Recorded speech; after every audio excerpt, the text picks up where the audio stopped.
जरा सोचें कि आप दुनिया के सबसे पावरफुल इंसान हैं। कितनी पावर?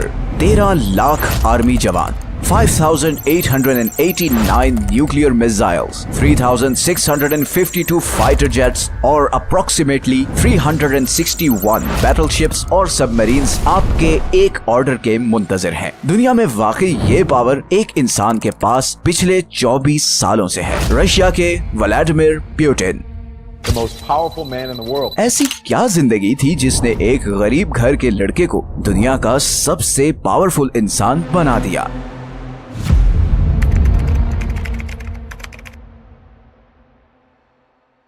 पुतिन एक पुरसरार शख्सियत जिसने ग्लोबल स्टेज को हिला कर रख दिया है। 7 अक्टूबर 1952 को लेनिनग्राड, रशिया, जो अब सेंट पीटर्सबर्ग है, उसमें पैदा हुए। पुतिन की पर्सनैलिटी को शेप करने में उसकी फैमिली और एनवायरनमेंट का बहुत बड़ा रोल था। वर्ल्ड वॉर 2 के बाद सेंट पीटर्सबर्ग मुकम्मल तबाह हो चुका था और पुतिन की फैमिली के फाइनेंशियल हालात अच्छे ना होने की वजह से इसका बचपन बहुत मुश्किल से गुजरा।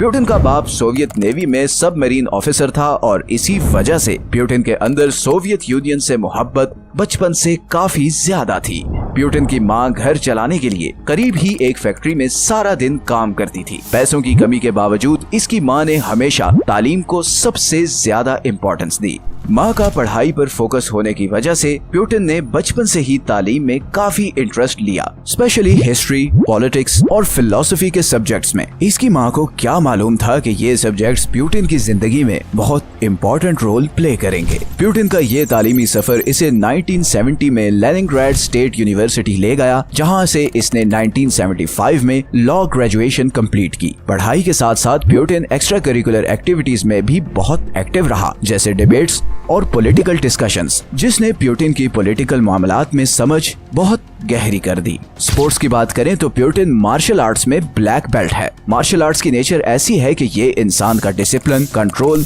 और डिसीजन मेकिंग बहुत मजबूत करती है। पुतिन का बचपन मुश्किल जरूर था, मगर शायद यही टफ टाइम्स पुतिन की पर्सनैलिटी शेपिंग के लिए जरूरी थे। वो पर्सनैलिटी जो ग्लोबल स्टेज को डोमिनेट कर सके।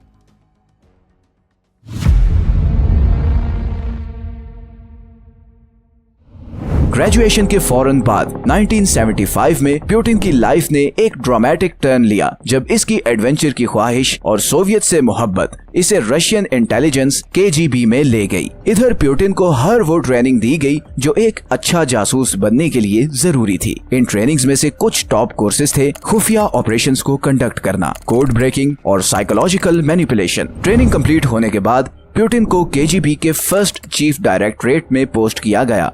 ये KGB का वो डायरेक्टरेट था जो फॉरेन ऑपरेशंस को प्लान और लोकल पॉलिटिशियंस को कंट्रोल एंड मॉनिटर करता था। इस डायरेक्टरेट में काम करने के दौरान ही पुतिन का शुमार सोवियत यूनियन के टॉप स्पाइज में होने लगा। पुतिन को उसका फर्स्ट वॉर एक्सपीरियंस 1985 में USA और सोवियत की कोल्ड वॉर में मिला, जब पुतिन को ईस्ट जर्मनी के शहर ड्रेसडेन में पोस्ट कर दिया गया। पुतिन ड्रेसडेन में 1990 तक पोस्टेड रहे और यही वो अरसा था जब सोवियत यूनियन का डाउनफॉल स्टार्ट हुआ। 1990 में सोवियत यूनियन के इख्तिताम के बाद पुतिन काफी मायूस रशिया वापस आया, लेकिन वापस आके इसकी मुलाकात अपने पुराने यूनिवर्सिटी के प्रोफेसर से हुई, जिसने पुतिन को KGB में इंडक्ट करवाया था। ये मुलाकात पुतिन की तकदीर बदलने वाली थी। 1991 में होने वाले मिलिट्री कू की वजह से रशिया में पावर डायनामिक्स काफी हिल चुके थे। पुतिन ने ये देखते हुए KGB सीक्रेट सर्विस से रिजाइन कर दिया। इसी टाइम के आसपास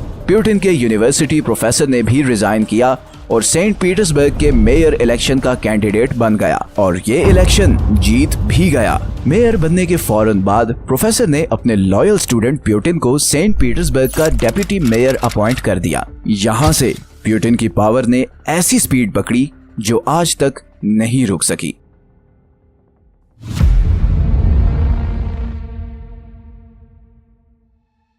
फास्ट फॉरवर्ड टू 1996, पुतिन का प्रोफेसर करप्शन चार्जेस की वजह से सेंट पीटर्सबर्ग का इलेक्शन हार गया और रशियंस इसके खून के प्यासे हो गए। लेकिन पुतिन ने यहाँ भी लॉयल्टी दिखाई और अपने कनेक्शंस का यूज करते हुए इसने प्रोफेसर को रशिया से सेफ एग्जिट दिलवा दिया। पुतिन की यही लॉयल्टी इसे रशियन प्रेसिडेंट बोरिस येल्त्सिन की नजरों में ले आई और देखते ही देखते पुतिन बोरिस के इनर सर्कल का आदमी बन गया जिस पे प्रेसिडेंट अंधा एतबार करता था। यहाँ तक कि सिर्फ 2 साल के रिलेशन के बाद ही 1999 में बोरिस ने अचानक अपने प्राइम मिनिस्टर और उसकी पूरी कैबिनेट को फारिग कर दिया और पुतिन को अपना प्राइम मिनिस्टर अपॉइंट कर दिया। इस वक्त तक पुतिन को रशिया में कोई नहीं जानता था। पीएम बनने के बाद स्टार्ट हुई रशिया की मशहूर जमाना अपार्टमेंट बॉम्बिंग्स। ये एक सीरीज ऑफ बॉम्ब ब्लास्ट्स थे जो 1999 में रशिया के मुख्तलिफ शहरों में हुए। पूरा रशिया हिल कर रह गया था।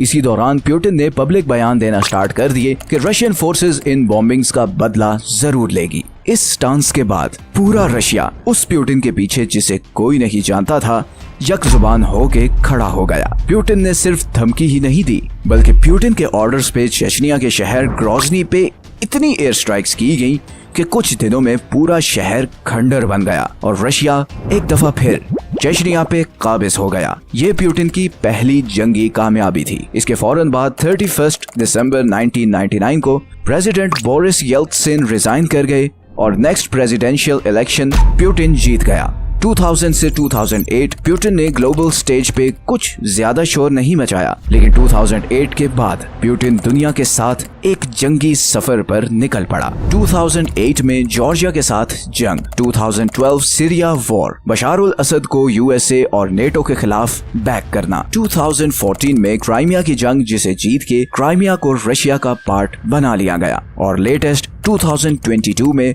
यूक्रेन की जंग जो आज तक जारी है। पुतिन का इरादा काफी साफ जाहिर है। वो बस माइंड में बचपन की एक ड्रीम लेकर आगे बढ़े जा रहा है, रशिया को दोबारा सोवियत यूनियन बनाने की ड्रीम। क्या पुतिन अपनी ये ड्रीम पूरी कर सकेगा? कमेंट सेक्शन में जरूर बताएं। मिलते हैं नेक्स्ट वीडियो में।